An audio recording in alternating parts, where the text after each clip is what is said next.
मतांमधून दाखवलेला विश्वास अजितदादांच्या स्मृतींना समर्पित आहे असं म्हणत विजयाचा जल्लोष म्हणून कुणीही मिरवणुका काढू नका असं आवाहन सुनेत्रा पवार यांनी कार्यकर्त्यांना केलं आहे। सुनेत्रा पवार यांनी अशी विनंती केली आहे की दादांच्या विचारांना साजेसं वर्तन करूया असं उपमुख्यमंत्री सुनेत्रा पवार म्हणतात। 12व्या फेरीअंती सुनेत्रा पवार 1,03,000 मतांनी आघाडीवर आहेत। मात्र हा जो विजय आहे या विजयाचा जल्लोष कोणीही करू नका, हा जो विजय आहे तो अजित पवार यांना समर्पित आहे असं सुनेत्रा पवार यांनी म्हटलं।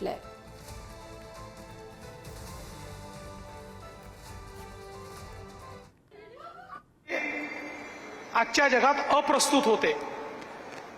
आपल्याला कल्पना आहे की तंत्रज्ञान हे दरवर्षी बदलतं,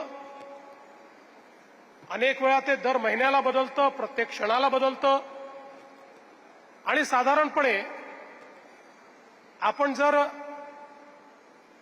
इंडस्ट्रियल रिव्होल्यूशन बघितलं तर इंडस्ट्रियल रिव्होल्यूशन मध्ये पहिले 3 रिव्होल्यूशन हे जवळपास 200 वर्षात झाले, पण चौथं, पाचवं आणि सहावं हे 2 डिकेडमध्ये झालं, 20 वर्षामध्ये झालं। आणि याचं कारण होतं तंत्रज्ञान। तंत्रज्ञान ज्या वेगानं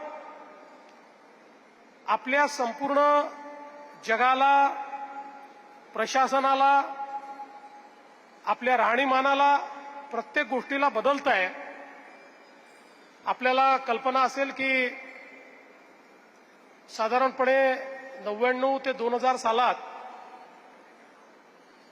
प्रमोद महाजनांचं अतिशय प्रसिद्ध वाक्य होतं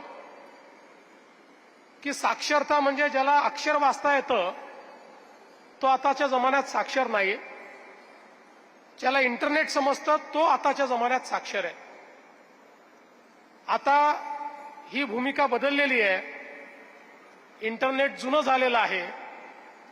आता ज्याला एआय समजतो, एआय वापरता येतो तो साक्षर असं म्हणण्याची वेळ आपल्याकडे आलेली आहे। आणि म्हणून टेक्नॉलॉजी जर आपण वेळेवर एम्ब्रेस केली नाही